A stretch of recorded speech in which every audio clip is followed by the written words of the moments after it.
Yeah. Thank you, everybody. Thank you for joining. It's a pleasure to host all of you once again in another event that Law and Society Alliance is having. Today, we have a very interesting panel.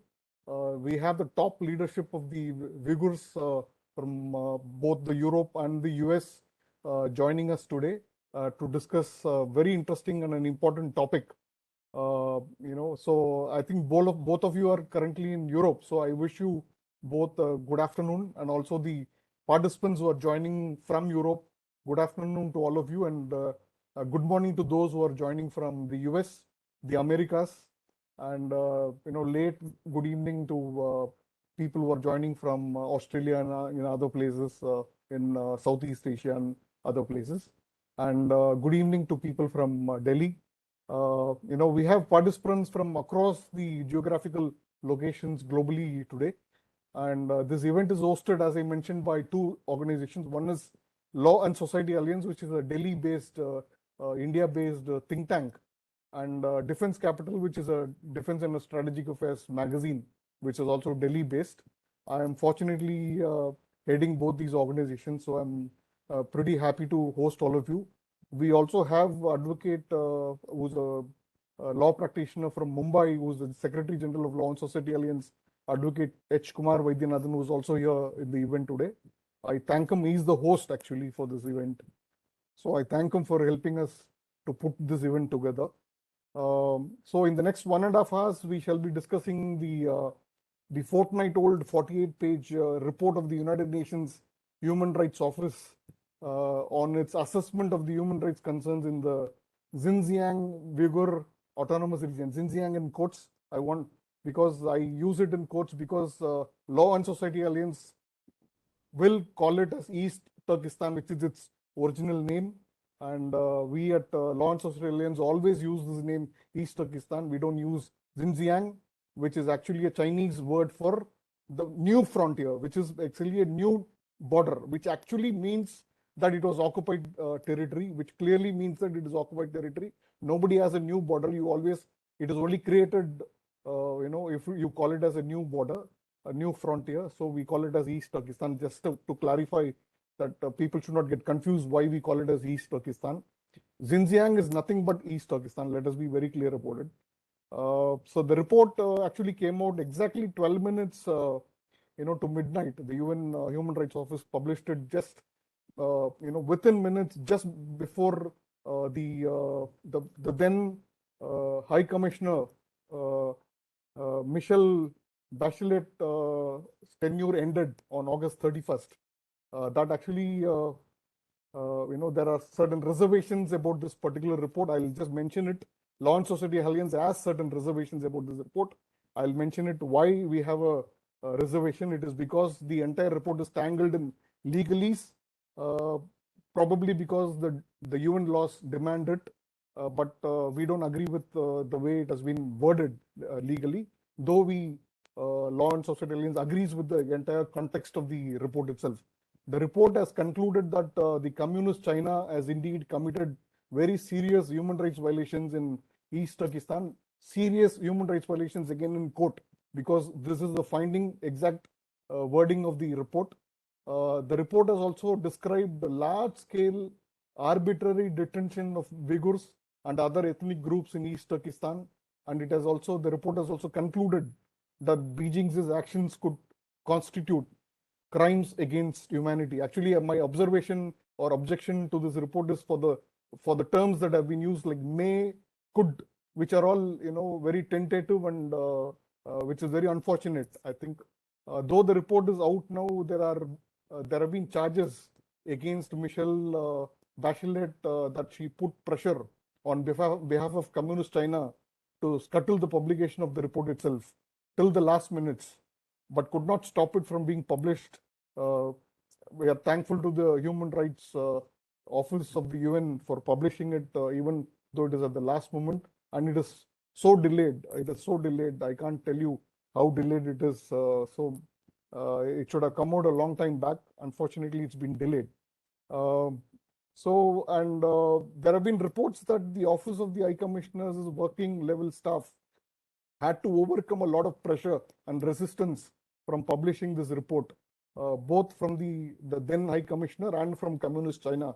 The High Commissioner did not want to alienate China, I believe, because she believed that engagement was more likely to improve conditions in East Turkestan, which I believe is not the right way to look at it entirely. Probably she was wrong in her perspective on that. The report was also much delayed and vigorously opposed by the Chinese Communist Party. It was a slight surprise for all of us that the report came out at all, finally. The United Nations had long delayed acting on the numerous reports of atrocities in East Turkestan, and unfortunately, Bachelet's press conference after her May 2022 visit to East Turkestan had been much criticized for taking the Communist China's viewpoint on the entire subject of genocide of Uyghurs.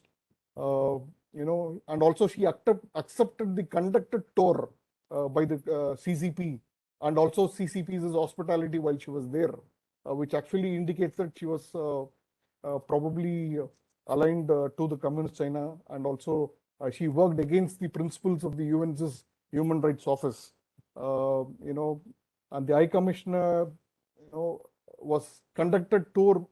It means that she only saw what the Communist Party of China wanted her to see. This is my criticism of the then High Commissioner for what she did while she was there in East Turkestan. The report and its findings have come as no surprise for all those who have been watching East Turkestan and what has been happening there over the years while it is under the Communist China's control. The report had collated a series of testimonials from former detainees in concentration camps of Uyghurs. Its findings include confirmation that those imprisoned were tortured by being beaten up, and the women suffered violations of reproductive rights through coercive enforcement of family planning policies, including sterilizations, actually. And that camp inmates were used for forced labor, effectively enslaved by the state-run work programs. So what has been disappointing, as I mentioned earlier, is that the report does not use the term genocide at all. Not even a mention of the term genocide anywhere. But Beijing's actions have been recognized as a genocide by legislatures of numerous countries, including Britain, France, the European Union, Canadian Parliament, and others. Even the suggestion of the term genocide has been avoided by this report in favor of other descriptions, while the material on forced sterilization in particular has been minimized by this report. I believe this is a missed opportunity to rein the repressive communist regime in China, and also a self-goal by the Human Rights Office of the UN on its stated objectives. Through this event, Law and Society Alliance urges the Indian government, led by Prime Minister Mr. Narendra Modi, to join other democratic nations to denounce the genocide of Uyghurs by the Communist Party ruled China. With that introduction of the subject, let me go to the two eminent speakers of the day. Both are good friends. They've been working together for a very long time, and it's my pleasure to have both of them on this panel, and the pleasure of Law and Society Alliance to host them today. Dolkun is the president of the World Uyghur Congress, which has its headquarters in Munich in Germany. Mr. Isa is a former student leader of the pro-democracy demonstrations at the Xinjiang University in 1988. He was dismissed from university but he completed his physics degree via independent study, and he went on to receive a master's degree in politics and sociology from the Gazi University in Turkey. He also obtained a degree in computer science in Munich. After enduring persecution from the Chinese government, Isa had to flee China in 1994 and sought asylum in Europe and became a citizen of Germany in 2006. He has been associated with the World Uyghur Youth Congress and the World Uyghur Congress through the merger of the East Turkestan National Congress and the World Uyghur Youth Congress, and he was elected as General Secretary. He has since been presenting the Uyghur human rights issues to the Human Rights Council of the UN, European Parliament, and other governments globally, and to international human rights organizations. From 1990 to 94, he learned English and Turkish at the Beijing Foreign Language University and engaged in copying and distributing relevant Uyghur history books to the Uyghur community. In 94, he was forced to leave and he settled down in Munich. He was recognized for his efforts in raising awareness of the human rights situation of the Uyghur people and calling for democracy and freedom in China. And he was honored with the Victims of Communism Memorial Foundation's Human Rights Award in March 2016. I hope my information is correct, Dolkun. Yeah.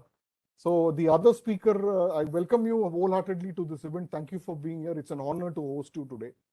The other speaker today is Abdulhakim Idris, who is the Executive Director of Center for Uyghur Studies, a Washington, D.C. based think tank in the United States of America. He is currently in Istanbul attending an event. I believe Dolkun is also somewhere in Switzerland participating in some events and making some presentations there. So both of them are out of their normal workplace, but yet they have been very kind enough to join us. So Abdulhakim Idris, he is the author of the book Menace, China's Colonization of the Islamic World and Uyghur Genocide. It is written in English, and also Kizil Kiamat, which is written in Turkish. Idris was born in southern city of Otan in eastern Turkestan in 1968. After growing up there, he went to Egypt's Al-Azhar University to study. He later took asylum in Europe and settled in Germany's Munich to study industrial management. Idris has been associated with the East Turkestan Union, the World Uyghur Youth Congress, and the East Turkestan National Congress, and obviously with World Uyghur Congress now. In 2017, Mr. Idris and his wife founded the non-profit organization Campaign for Uyghurs after they moved to the United States. He is now based or settled in Virginia in the US, but has his office in Washington, D.C. Idris has become a prominent voice for the Uyghur people. He continues to struggle to stop Uyghur genocide by publishing articles and participating in various conferences all over the world. He was also summoned as an expert witness in the Uyghur Tribunal held in London, the UK, in September of 2021. So I welcome Abdulhakim Idris to this event. Thank you, Idris, for joining. It's my pleasure, and also LSA is a pleasure to host you. Just 2-3 administrative announcements before we go to the speakers of the day. Kindly we'll be taking up questions after both the speakers have spoken for about 20 minutes each. So if you have any questions, mention the name of the speaker to whom you are addressing and type it out in the chat box so that we'll take it up soon after they finish their presentations. Also, keep your mics on mute so that there is no disturbance while the speakers are speaking, as a mark of respect to the speakers, and also to enable the recording of this event, without much disturbance at all. I would request all of you to do that. Thank you so much for doing this. And I also want to keep your videos switched off if you have any bandwidth issues with your Wi-Fi wherever you are at this moment, because that may disturb with the voice quality also. So it is better to listen to the speakers with a good voice quality than having a video switched on, your own video switched on. So kindly take care of that issue so that you are able to. We want the message of the speakers to go across very clearly. That's why we are requesting you to do this. So thank you so much. It's my pleasure to now call upon Mr. Dolkun, the President of the World Uyghur Congress, to make his opening remarks for 20 minutes. Thank you very much, Mr. Bipindra. Yes, good afternoon, everyone, ladies and gentlemen. First, I would like to thank Law and the Society Alliance for inviting me to speak this important webinar, along with my good friends Abdulhakim Idris. As you said already, is just nearly 2 weeks ago, little bit more than 2 weeks ago, a United Nations Office of the High Commissioner for the Human Rights finally published its long overdue report on the situation of the Uyghurs. This report is weak and very weak from the expectation. because it's not described the real situation for the East Turkestan. However, this report is confirmed that the Uyghur community and its allies have been saying for past years about the scale and the severity of the Chinese human rights atrocity. Over the past year, a huge amount of new evidence on the atrocity against Uyghur people has come out, and some of the most important international body and the parliament adopted and the legislation and also approved the Uyghur genocide motion. For example, so far 10 parliament, United States, Canada, Netherlands, Belgium, Czech, Lithuania, French, UK, Ireland, and lastly, just June, 9th of June this year, just 3 months ago, European Parliament also adopted Uyghur genocide motion, and the US government, both government and the Congress also recognize Uyghur genocide motion. So that's why we are saying is this on the, so many countries, and also besides it, quite a lot of independent think tank and the researchers and publish so many evidence Chinese government atrocity against Uyghurs is genocide and the crime against humanity. So that's why we are saying we expected the UN High Commissioners should be and the report should use a much strong language and condemning this and should be just recognized as genocide. But unfortunately, they are saying is the crime against humanity.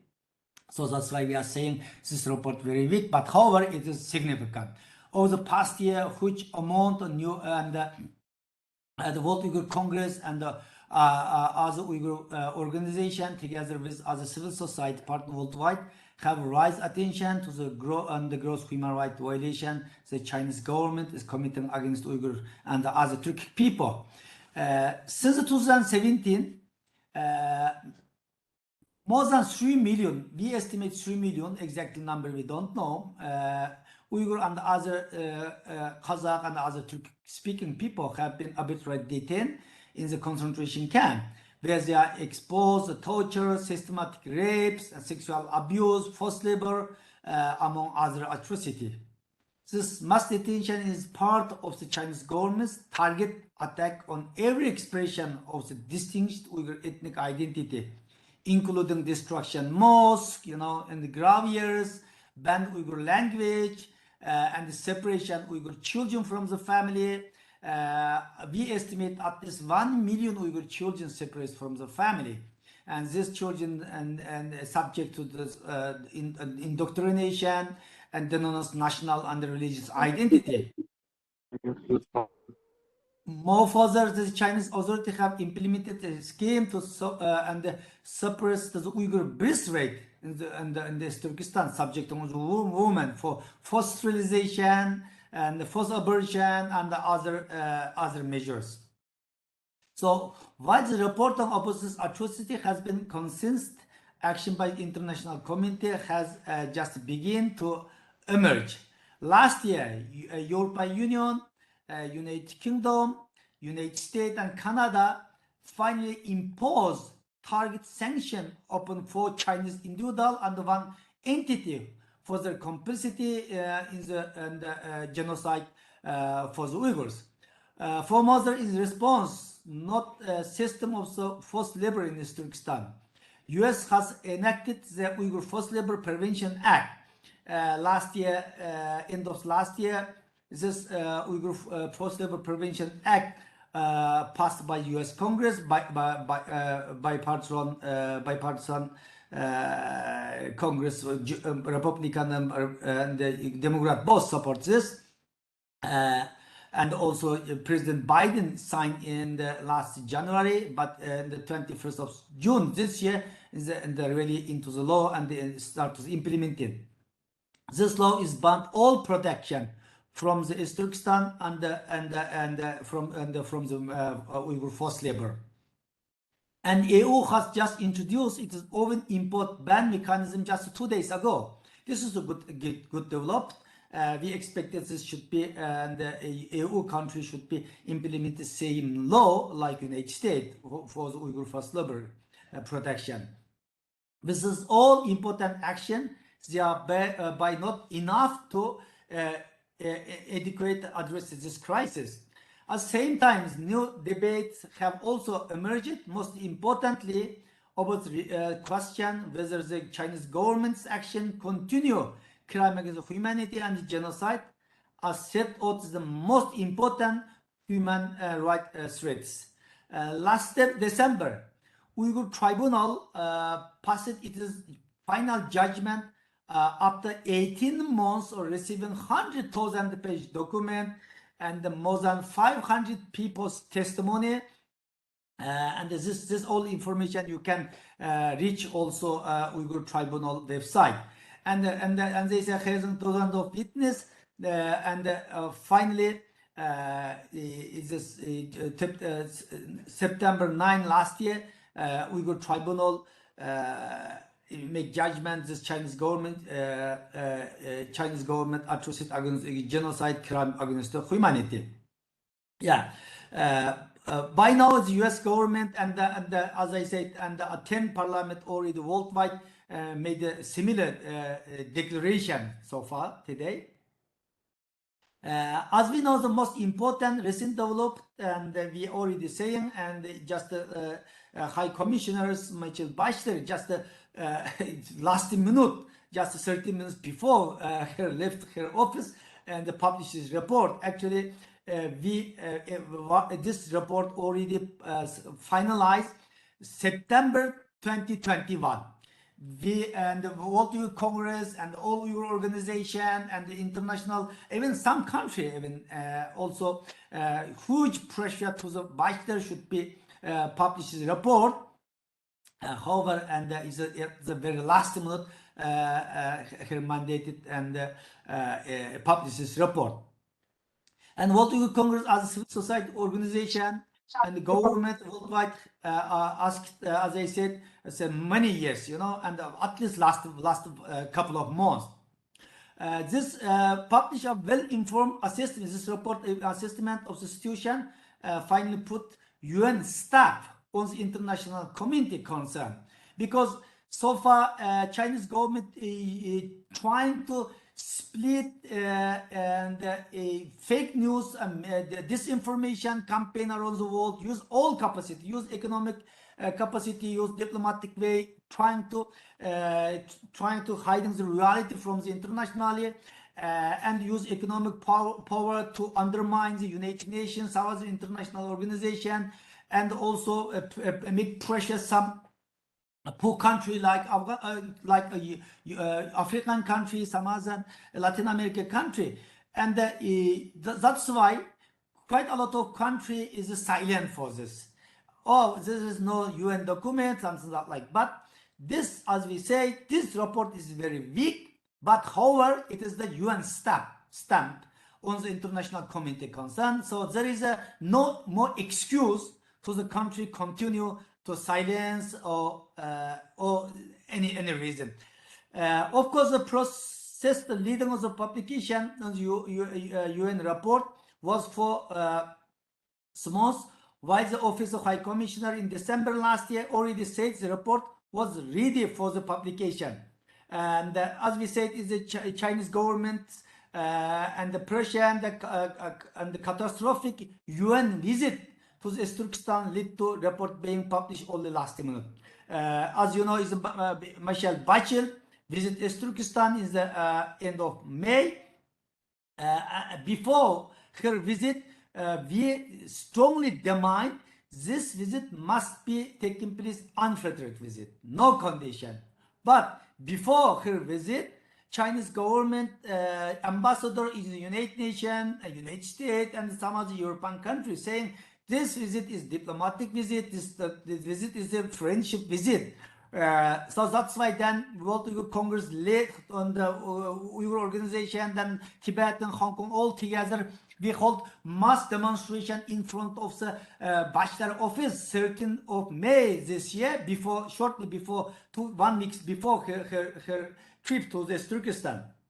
we're asking her if this visit is should be taking place unfettered visit. If diplomatic visit or friendship visit should not be done because not benefit for the Uyghur. However, her visit was taking place, and her statement before the arrival in East Turkestan and after this visit, her statement was very disappointed. You know, because she has never met Chinese government. We told before, and she could not meet any camp survivor. She could not see any visitor, any camps. You know, just like diplomatic visit.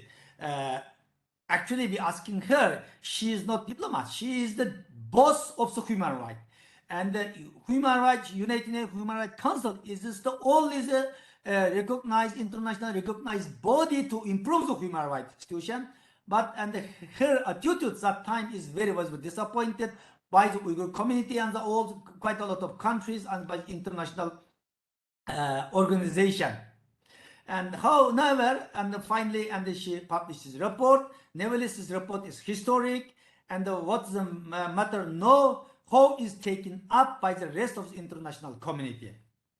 Just this week, 51 section of Human Rights Council has started. Uyghur community is looked at the UN member state to do right things and ensure report and educated discussed. While the Uyghur genocide is not on the agenda and item for the debate, sustainable actions by UN member state could include the tabling of the resolution calling for the investigate mechanism and the special human right council and on this crisis. Just last 2 days ago, I was in Geneva. World Uyghur Congress, Human Rights Watch, International Service for Human Rights, we jointly organized the one side event. Topic is this report. You know, this is more than 40 countries. Diplomat, ambassador was joining, and more than 100 NGOs representatives joining. Even Chinese delegation was joining. After the all speaking, because I was one of the speakers, and two special reporter. One is a special reporter's minority issue, another is special reporter on slaveries. Two special reporters were speaking on the panel, and human rights and the camp survivors. Khaldun Siddiq, she was addressing. She explained and all her witness during the 1 year's concentration camp periods experience everything. But however, Chinese mission and after the end of the side event question answer period, they are made a long testimony and they denied everything, you know, and also attack to the High Commissioner Office, Human Rights Council, and other independent mechanism of the UN. Very interesting. I also mentioned after the Chinese mission's intervention, you know, because 30 of September, just 1 day before the report published, that time we don't know. I was in Geneva that time. I was same hall because Michelle Bacher, her office organized one goodbye meeting with the whole member states and the international NGOs. So that time is a Chinese mission, Chinese ambassador made statement and recognized her work, you know, and within the 4 years, and the bachelor did excellent job, and yes, gives a lot of prize to her. But after 1 day later, 21st September, this report was published. Then Chinese government is a one U-turn, saying and they attacked a lot and used the Chinese media, even used the mobilized Chinese people and attacked to the bachelor a lot, and also attacked to the whole UN human rights body. You know, this is the double face of the Chinese government. And also I mentioned this statement after the Chinese delegation just 2 days ago, last Wednesday. So as I said, this report is truly significant. We always determine how is informed action by the governments and the UN body. While action at the UN level is necessary, government worldwide must use the autonomic mechanism at their disposal to push China to end this atrocity. From recognizing the Uyghur genocide and the passing forced labor important ban to increasing the support to the Uyghur in diaspora being targeted by Chinese transnational repression, there are many options for the government to act. There's a time for empty promise, expressing concern with China bilateral is over. If the report and the Chinese rejection of its funding has shown anything, so it is that such a fruitless dialogue will never improve the situation. Action is only needed, and the future of the Uyghur people depend on it. To do nothing now, especially being faced with the UN Uyghur report, would be shameful things to do. So with the UN assessment starting, folks should now be on serving accountability to the Chinese official responsible and presenting long overdue justice to millions of Uyghur people. So this Uyghur genocide, crime against humanity, just whatever, some countries saying crime against humanity, UN report saying crime against humanity, and as we said, more than 10 parliaments recognize Uyghur genocide motion, some countries as well. But however, crime against humanity, genocide, these crimes and already happening more than 5-6 years, 6 years. So many countries raise this issue to the UN Human Rights Council, but so far not single and special urgent section is taking place in the UN Human Rights Council. So it is a time UN Human Rights Council should be taking place and called in the urgent section. This is necessarily no. And also same time and the UN General Assembly starting now in New York. So UN General Assembly should be approved under the resolution on this issue and appointed special rapporteur on Uyghur issue. No, this is necessary. And besides, it's not only Chinese government persecution of Uyghur in the homeland in East Turkestan, but also Uyghur who live in exile is not feeling safely. Today, so many Uyghurs and refugees detention centers in the different countries. 54 Uyghur refugees suffering more than 8 years in the Thailand detention centers. You know, no country accepting them, and they are time to time had been faced to deported to China.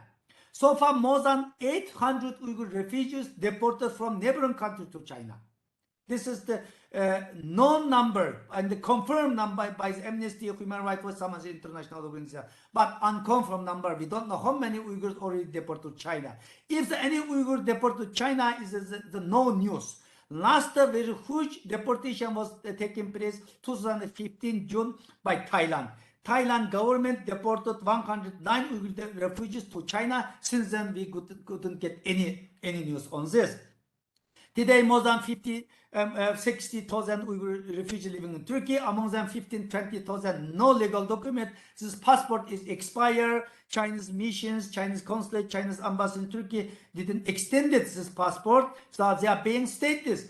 At least 5-6 years, a couple of thousand Uyghur children was born. They don't have a birth certificate. That's why they are being stateless. You know, so that's why it is a time United Nations High Commission for the refugees should be set up in the special international mechanism to protect the Uyghur refugees. This is necessary. And another issue, now is only United States government implemented Uyghur Forced Labor Prevention Act. But it's not good enough. Only United States or some other country.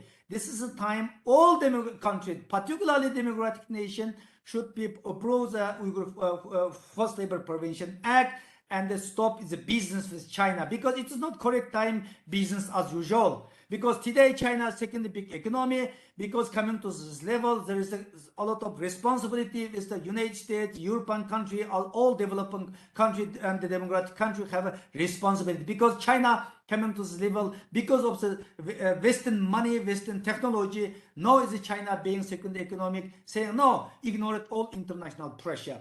So that's why This kind of discussion is very important. In this context, this panel discussion is very timely, and I thank you everyone present for raising our voice, and we need your support. India is the biggest democracy around the world, but we have seen, and India also silent all the time for this trust. Of course, India people, India media, the think tank, and cover a lot of this issue recently. Yes, I personally joined a lot of webinar and by the India civil society think tank and this, but India government should be speaking out.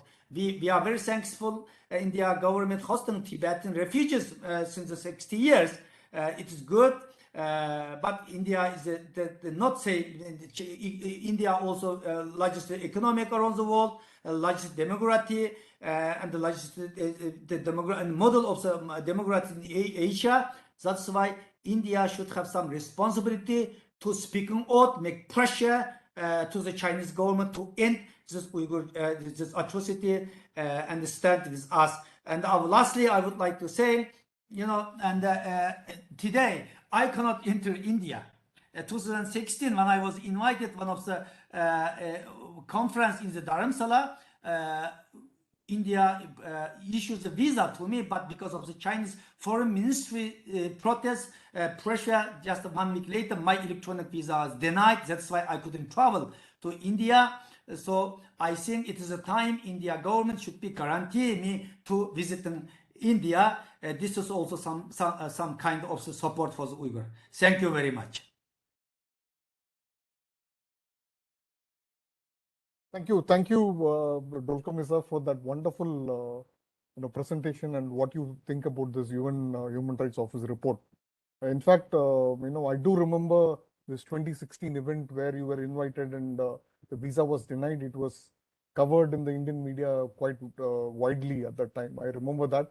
But as you had pointed out, Law and Society Alliance is working towards making the Indian government change its policy towards, on all these issues, on Uyghur issue, on democracy in China and all that. So we are working towards that, and hopefully we get the first chance to host you in person in India sometime very soon. I'm hoping for that.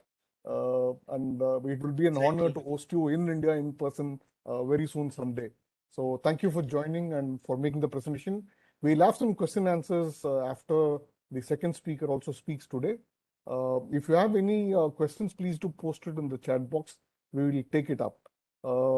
Before I ask Mr. Abdulhakim Idris to speak, I have just posted one link in case anybody is interested in, it's a Google form. Anybody who is participating today and have not registered with Law and Society Alliance earlier, but are interested in associating with our activities, with these kind of programs and stuff like that, please do, enroll yourself by filling up that form. And in just a while, I'll also be posting the link to the UN Human Rights Office report on the Uyghur genocide. Please do download it and read it up. So I would request all of you to do that. It will be a very interesting document to read. Now I move on to our second speaker, Mr. Abdulhakim Idris. Idris, the time is yours. I'm looking forward to hearing you.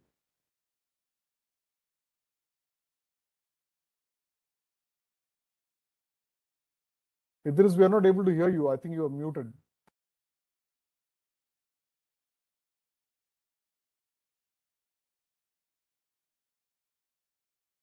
You're still muted. I think you double clicked it. Now? Hello? Yeah, we are able to hear you now. Okay. Hello, everyone, and I greet my friend and the president, Mr. Dolkun from Germany. And thank you so much, Mr. Bipindra, to give me this chance to speak in this panel. Our president covered all the issues. I go a little bit in details. I have nothing to add to there. As Mr. Dolkun Isa says, that this Uyghur genocide has been devastated and confirmed not only by the experts, but by the leaked documents from the Chinese leaked documents, and many camp survivors. And this is already documented. Nobody can deny it. And there's going on a forced labor program, from picking up cotton to creating clothes, what we wear. And mostly the religious activities are banned. Imagine in this Turkestan, we cannot say Salam Alaikum, or we cannot go to mosque on the Mecca namaz. This is a sign for radicalization and terrorism, and you will end up in the concentration camp. And they try to change all religions, the Tibetans and even Buddhism and particularly Islam.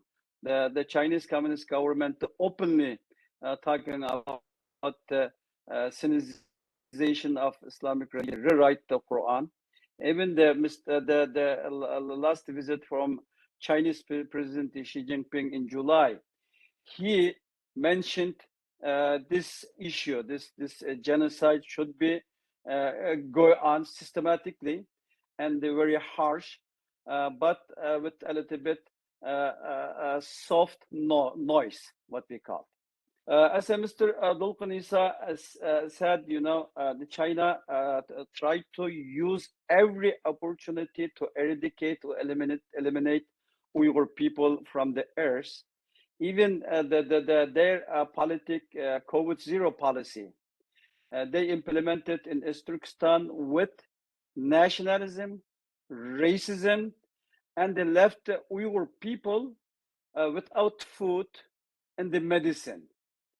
While they are delivering foods and the medicine for the Han Chinese settlers in East Turkestan, they are denying for the Uyghur people to go to hospitals and have some medical treatments, and letting the Uyghur people die by starving. And this is happening not far away from India. India is our neighbor. It's if you look behind the Ladakh or Kashmir, you can see my town where I was born, Khotan, Kashgar, Yarkand. Those area is not too far from India, from New Delhi. I think it's 800 or 1,000 kilometers like that. But Beijing is more than 5,000 kilometers away. So this event, what RU did today, is very important. And the one is a moral event for the Uyghur people, to support them. Second is China is very afraid of truth and of media. And I will encourage you to do more and more event in the bring, Chinese brutal genocidal policy in East Turkestan, in Hong Kong, even in China, and the world should know that, and this is should be a concern India too, in my opinion, and I think you're aware about it. And we're talking about numbers. 3 million people were put in the concentration camps. As Mr. Dolkun Isa, my friend, says, million children separated from their parents, and millions, just disappeared. But you can see here two faces, Mr. Dolkun Isa and me. Mr. Dolkun Isa's fathers and the mothers passed away, died, in the concentration camp in the late 70s and almost 80 years. And my entire family disappeared, almost 5 years. I don't know if they're alive or not. I don't know about my brother or my sisters' whereabouts. And now, right now, today, I'm here in Istanbul. We have here, after Central Asia, the second is the largest Uyghur diaspora. More than 60,000-70,000 Uyghur people here. I talk to them, I listen to them. They have no idea about their families. Some left wives and kids in East Turkestan. Some have, parents, brothers, sisters, and almost today 5 years, we still don't know. And the world doesn't know about this genocide. And still we trying, the talk about many countries, they should and act and stop this genocide. We feel, as a Uyghur population left alone, not by entire world, but our Muslim countries and many UN institutions. But China studied and acted earlier, and the Chinese influence on UN should worry every free country. Even the General Secretary Guterres is a friend of China, and he appointed Michelle Bachelet. She was a friend of China. She was so outspoken for the Chinese BR project in Latin America. And in her time on UN, China conducted this genocide, and lately put the reports. We are happy the report is out, but the language and is so weakened, and this is concerning everybody. I can go on, talk about the details and the children, women, forced labor, educational system, and how the Chinese communist government mastering the bribery, corrupting the country, taking the other countries, so with the silence power. We can see it right now in Central Asia, even in Afghanistan, and the Taliban, need Chinese money, cooperating with them. We can see in the neighbor Pakistan, even in Saudi Arabia, and they invested in Western in those countries, media too, and they take control of that. But they couldn't, ignore everything. And still, as Uyghurs, we managed heard our voice a little bit in world stage, and thankfully, if it's not perfect, but we have right now a report from UN, and the last year with the initiative from Mr. Dolkun Isa and the organizing and the events, the Uyghur Tribunal give their verdict as a crimes against humanity and the Uyghur genocide. And the many parliaments and the countries recognized that this is as a genocide. So today we are asking for many countries, especially our neighbors, those areas, to be open their eye and look at the Uyghur people, take a lesson from them. When China came and occupied East Turkestan, Communist China, 1949. They came, with smile. They were very nice. They built some roads, some bridges like that. But today, they are sitting in every Uyghur home, living with them, treating them like a slavery, killing them. This has happened in last 70 years. And this should be as a lesson for our neighbors.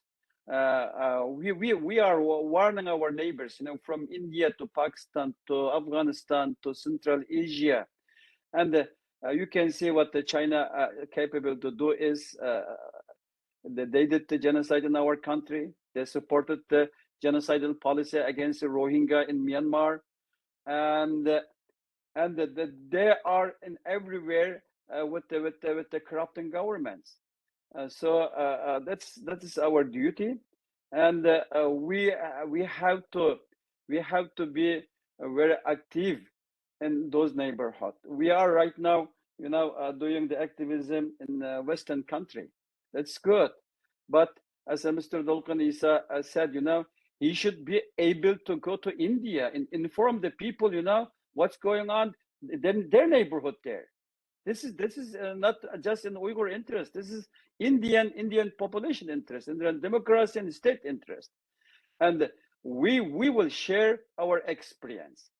And we just, we need help, but we can help those countries too from the danger coming from the China. I think it's better with if you have any questions, so we stay in the dialogue, and I will cut up my speech here. Thank you. Thank you, Mr. Idris, for that very short and sweet. You have kind of highlighted all the issues that are currently on there. Since you mentioned a couple of things, I want to just mention them to you. One is, a lot of people might be wondering why it is very important that India needs to look at East Turkestan and the issues of Uyghur much more closely. It's because the East Turkestan is India's neighbor. It is not a neighbor today because geographically it still is a neighbor, but politically it's not a neighbor because the communist China went and occupied East Turkestan in 1949, and then it's been an occupation of that land for a very long time. So it is India's neighborhood. So India need to really look at the issues in East Turkestan and what is happening to the Uyghurs. India needs to give voice to the Uyghur people. That is what I believe, and that is what Law and Society Alliance also believes. You also mentioned about the influence operations of Chinese, communist China on several international organizations, including the UN, including the former High Commissioner of Office of Human Rights, the UN Human Rights Office. In fact, Law and Society Alliance has brought out a report just last year about how the covert and overt influence operation that the communist Chinese government do in India among Indian educational institutions, think tanks, and several other social organizations, how they influence and by pumping in money, by putting political pressure and all that. So what you say is absolutely right. In fact, Law and Society Alliance is preparing a short report on how the communist Chinese government carries out influence operations among international organizations by appointing its own people, the Chinese government's people, in important positions in UN organizations, in international organizations, and multilateral organizations, and also supporting people who are contesting elections, by providing them all sorts of help and support to win those elections or get appointed to these places if they are not Chinese people. So that is how they do these influence operations. We are coming out with the report very soon, maybe next week or the week after. We will be publishing this report. I'll share it with everybody who is participating in this event. There are a few questions that have come up. I would like to just take them up one by one. We have one participant, Mr. Shubhadeep Mondal. He asks Mr. Dolkun Isa, until and unless the UN accepts the Uyghurs as victims of state-sponsored genocide, how would a universal mechanism to provide refugee status to Uyghurs can be developed? So that is the question. Mr. Isa, would you like to take it up? Sure. Well, yeah, I already a little bit mentioned about the Uyghur refugees issue. So far, we an international refugees organization and the human rights organization confirmed more than 800 Uyghur refugees deported neighboring country as some other country. So there is no, and unfortunately still no any international mechanism to protect the Uyghur refugees. So it is a time to protect. So far, that's why so many Uyghurs are feeling not safe. Turkey today are 50,000-60,000 Uyghur. Okay, Turkey so far is a safe country for us, but in the few but they don't have a legal document. Quite a lot, more than 10 to 15,000 Uyghurs is being stateless. New children was born, the new future. They don't have a birth certificate. The state being stateless. That's why they don't have a health insurance. They cannot go to the school. This is the problem. So we are now working on and asking the after this UN report was published, we're asking the UN body, United Nations High Commissioner for Refugees, and then the High Commissioner for Human Rights, even and the General Assembly should approve resolution, and the United Nations should be set up and some mechanism to protect the Uyghur refugees. Even I'm the German citizen. I'm a political asylum seeker in Germany, and 26 years ago. But I'm just feeling safe in Germany. But outside Germany, I'm not feeling myself, because so far, despite also I'm German citizen, I was detained so many country border, because China continue harass and transnational repression to the Uyghurs and use the terrorists. You know, it is very, and China today have a lot of with country bilateral this extradition treatment. So with even some European country, even the French, Belgium, some other country, and China, of course, this crime. Criminal, this determination is not different with some other countries. China, on the Chinese government's eyes, any Uyghur is a criminal. You know, any Uyghur is discriminated. That's why today it's more than 3 million Uyghurs here in the concentration camp. So because of the Chinese blame as a terrorist for me, I was detained so many country borders. This is the reason I cannot enter the India as well. And Chinese government put my name to the Interpol red notes. I was suffering more than 21 years by the red notes suffering. Yeah, that's why just example my case.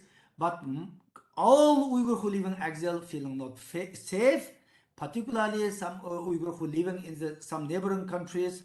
And some Uyghurs sometimes is across the borders, and because of Chinese persecution, and very hardly and walking across the claims the mountain and arriving to the safe country, for example, Nepal, Kazakhstan, Kyrgyzstan, Pakistan, but Chinese government arrested them, sent back to China. So it is a big issue at the moment. So it is so unfortunately no any international protection mechanism for the Uyghur refugees. This is the requirement at the moment. Thank you, Mr. Isa, for that reply. Since you mentioned about all Uyghurs are being looked at as criminals and terrorists by the Communist Chinese government, I just want to mention that for the audience's sake, even His Holiness the Dalai Lama is called a terrorist by the Communist Chinese. So we can imagine the kind of ridiculous claims that Communist China makes now and then. So thank you for that reply. We have another participant, Ms. Sandhya Jain. She wants to make. Sir, I have a question. Okay, sir, who is this? Can you just identify yourself, please? Once. Sir, I am Deepak. What's your name? Deepak. 1 second. I'll call you. I'll call you out. Please wait. Okay. You can speak later. Yeah. Okay. There is another participant, a very senior author, Sandhya Jain, who's here. She mentions that she has covered the Uyghur issue in a book, which is called as the Baluchistan in the Crosshairs of History. So it's published in 2021 and it's available on Amazon. I'm just going to post it for everybody's benefit. If you are interested in reading about it, please do go and buy the book there. And Mr. Abdulhakim Idris has posted his article. I'll share that also to everybody. You can just download it and take a look at it and read it up. Okay, Mr. Deepak, you want to ask your question? Whom do you want to address it to? Both, sir, simultaneously.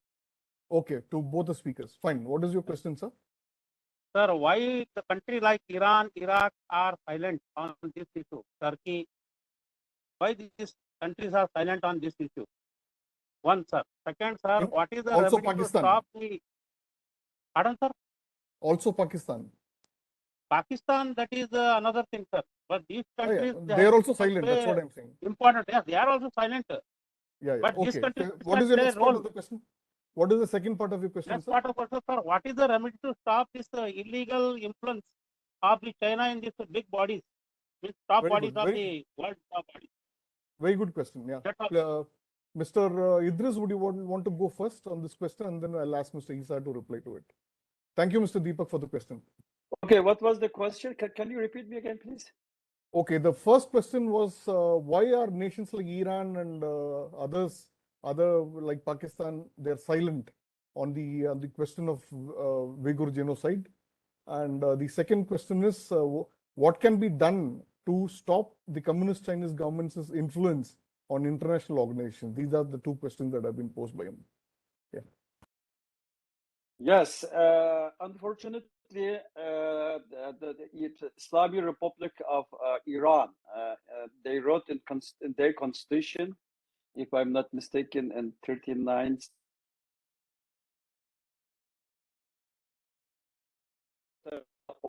all Muslim, the communist leader, and the making a deal worth $400 billion for 25 years. And today, China investing on the taking in Iran infrastructure, digital infrastructure like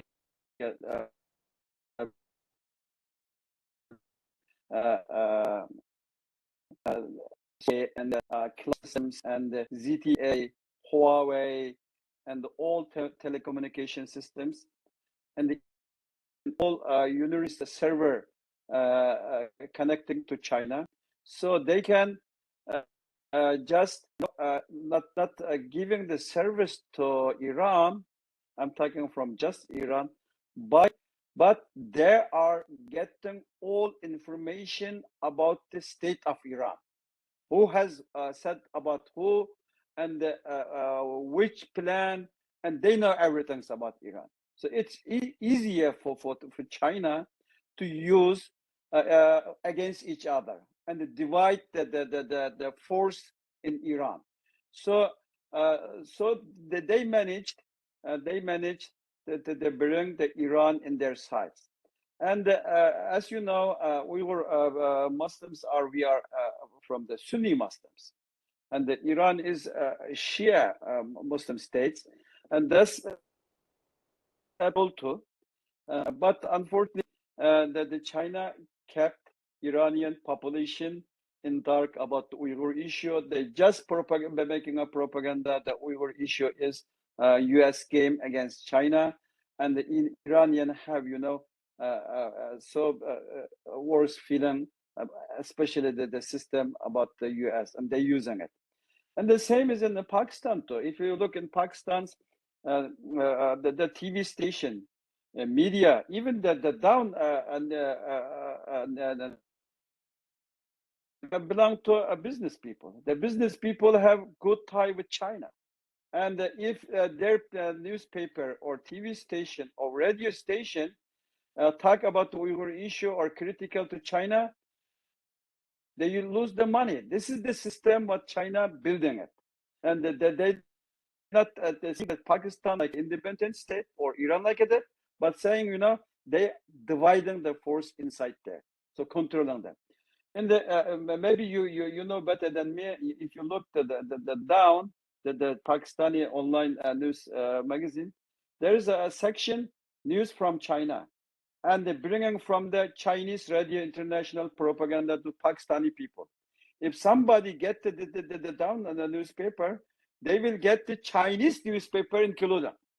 This is the one example. Next example is in Egypt, in Cairo. There is a Al-Akhbar newspaper daily. It's a big newspaper.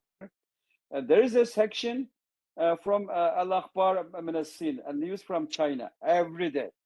And then China has many offshore company. The company has approached many local TV and the FM radio stations. I'm today here in Turkey, and in the 13 big cities, they have local radio FM stations. If you heard this radio, look like the name is Turkish. The people they are working is Turkish, but the content is content is pro-Chinese. This is the tragedy. And in the UN, same.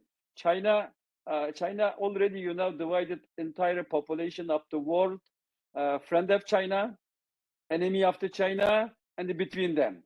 They will take care. The friend of China will get, if it's a professor, he or she will get, good job university.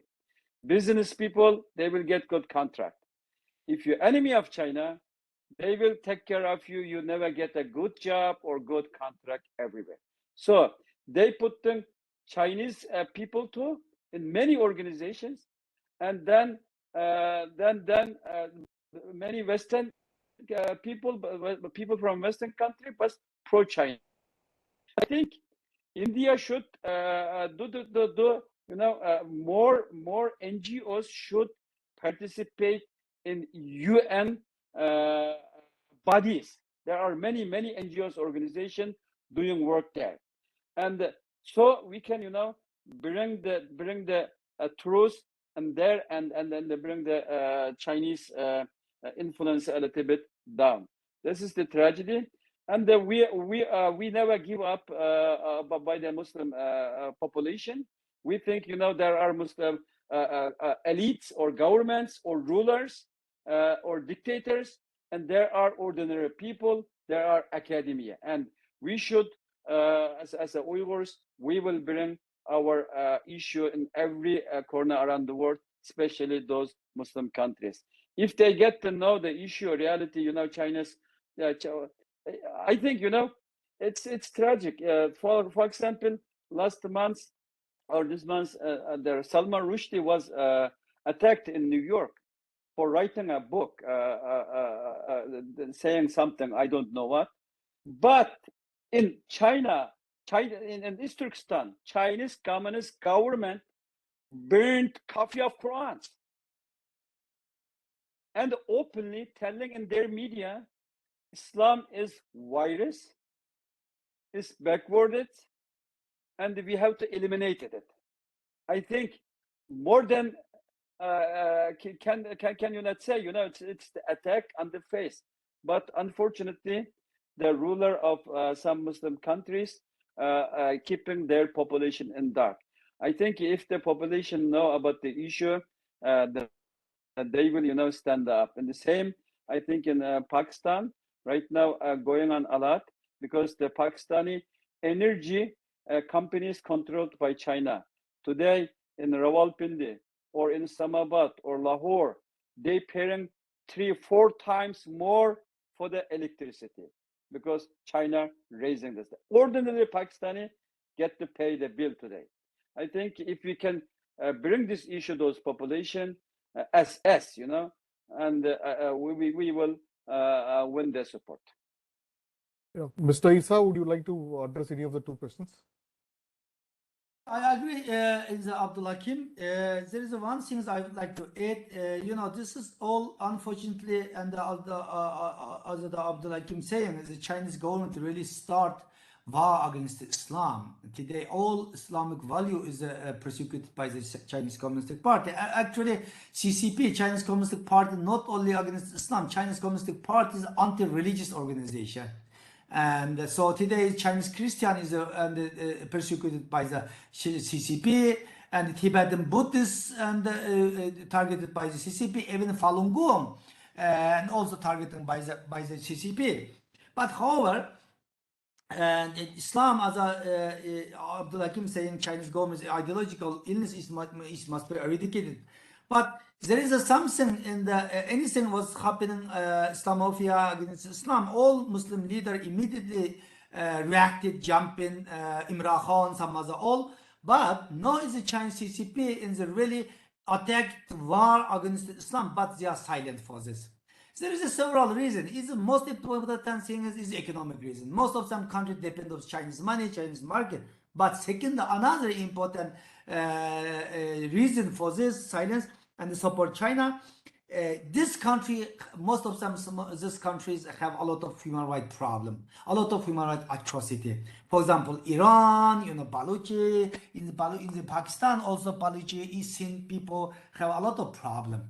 And a lot of persecution. In the CPEC, China-Pakistan economic corridor is more than $64 billion project.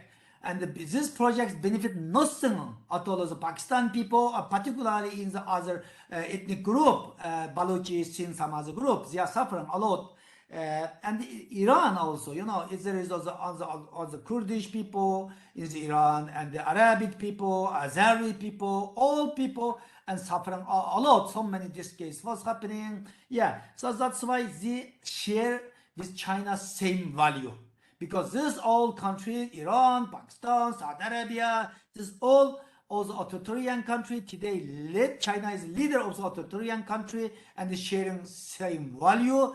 This is that's why they have support each other. We have a lot of experience. We have a lot of experience in the United Nations because we have a strong lobbying and activity in the UN Human Rights Council, UN system. We have seen these countries support each other. China support and this country's human rights violation, and this country also support China. Last section, 50 section of the Human Rights Council, more than 47 countries made jointly statement condemning Chinese policy against or genocidal policy against the Uyghur. Among them, only two Muslim countries, rest of them Western country, European country, but more than 60 countries support China. China led 60 countries UN. Among them, more than 15 is the Muslim country.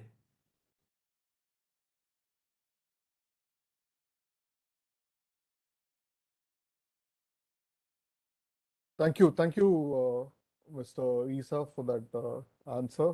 I think we have exhausted the questions for the day. So with this, I would like to announce that we'll be hosting more events of this sort in the coming days. Particularly, we'll be releasing a influence operations of Communist China and the international organizations report very soon. It's a very short report, but brings out and highlights this issue quite clearly. So we are going to be releasing that very soon. So we will have that event very soon. So I'll send information to all of you with regard to this. On the chat box, I have posted a few things. I would request all of you to go and take a look at it, click the links and read up those matters. First, you can copy and keep it pasted in a Word document or somewhere so that you can go and access it again later. I have also posted one link if anybody is interested in joining Law and Society Alliance and also to contribute in its activities and participate in its activities. You can click that link and register yourself. I'll get back to you with more details in the days to come. These are my requests. I'm going to keep the chat box open for some time so that you are able to do that when you find the time before you leave the program, as soon as we complete the program for the day. So I would have requested Mr. Kumar Vaidyanathan to propose a vote of thanks, who is the General Secretary of Law and Society Alliance, but unfortunately he has technical issues with his microphone, and he's not able to speak today. So instead of him, I'll be doing the honors. I thank Mr. Dolkun for his time and for spending so much time with us and also sharing his perspective on the key issue of Uyghur genocide by the Communist Chinese regime in Beijing. Thank you so much for your participation. I hope, as I mentioned earlier, to host you in person in New Delhi sometime very soon. We'll be working towards the Uyghur issue for the Indian government to take up the Uyghur issue in a much more vigorous manner in the days to come. And I seek your support and also the support of all Uyghur diaspora around the world globally to support Law and Society Alliance's activities in this regard. So we'll also extend our support and put our strength behind you in your fight against the communist regime in Beijing. Also, I thank Mr. Abdulhakim Idris for sparing his time. Both of you are traveling, I know. Despite that, you agreed to be here and also to share your views on the subject. I thank both of you from the bottom of my heart. I just want to mention to Mr. Idris that your friend, Mr. Ilchit Kokbore, has very nice things to tell about you. He's a very close friend of mine. I keep interacting with him very regularly. So just thank you very much for accepting and being here today. I thank both the speakers. Yeah. And with this, we come to the end. I have a lot of eminent people participating today. I'm not able to take their names, but they're available in the participants list for people to see. I thank everybody. With this, we come to the end of our program. Thank you so much for being with us. See you another day, another time with another program. Thank you so much.